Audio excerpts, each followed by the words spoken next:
59-ամյա Գյուլվարդ Պետրոսյանը Արցախում զինվորական է եղել, 17 տարի Մարտունիի զորամասում կապավոր է աշխատել, հիշում է 5 տարի առաջ, երբ պատերազմը սկսվեց, էլի զորամասում էր։ Ծառայությունը մեր հետ որ կռիվ սկսեց, մեր պոլկի վրա էին խփել, երեխա մահացավ, մեր ծառայողների մեկի երեխան էր, այնց վատ վիճակ էր, աղջիկը զանգեց, մամ երեխեքը դպրոցում են, ինչ վիճակ է, ասում եմ արխայի մնա դպրոցում ավելի ապահով է, քան տունը, մեզ բան չունենք էլի, նկուղ չունենք հարմար, որ երեխեքն դփրկվեն։ Պատերազմի ընթացքում միայն աղջկան ու թոռներին է տարհանել, ինքը 2 տղաների հետ շարունակել է մնալ ծառայության մեջ։ Տղաները ևս զինվորական էին ու թեև անընդհատ հորդորել են, որ մայրը տարհանվի, չի կարողացել հեռանալ։ Ասում եմ բալիս գոնե մի օր քնեմ, հանգիստ, թեկուզ կրակում են, իմ տունս մի օր քնեմ, հանգիստ լինեմ ինձ համար։ Մյուս տղաս ընդեղից էր զանգում, ինձ վիճակ էր, հարևան չկար, ոչ մեկ չկար, խանութ չկար։ Իմ ձեռս փողը, գուրպանս փողը լիքը, մի հատ հաց չի կարում առնեմ, մի հաց։ Որ տարիներ անց պիտի ստիպված լինեն Արցախից դուրս գալ մտքով անգամ չի անցել, բայց 3 տարի անց ամիսներ շարունակված սովից ու հարձակումից հետո բռնել են տարհանման ճամփան, այս անգամ արդեն անվերադարձ։ Բաց չէինք, մեր հողում էինք, ամեն ինչ վարում էինք, ցանում էինք, դրանից ուտում էինք, բողոք չէինք բողոքում, ճիշտ է,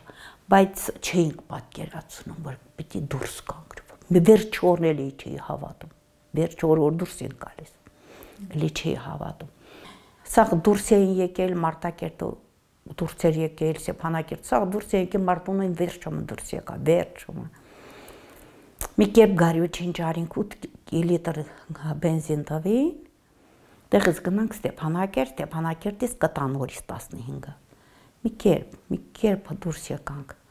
Արցախում Տիկին Գյուլվարդը նաև հագուստի խանութ է ունեցել, պարտքերի տետրն է հետը բերել որպես հուշ, թերթում է ու հիշում իր հաճախորդներին։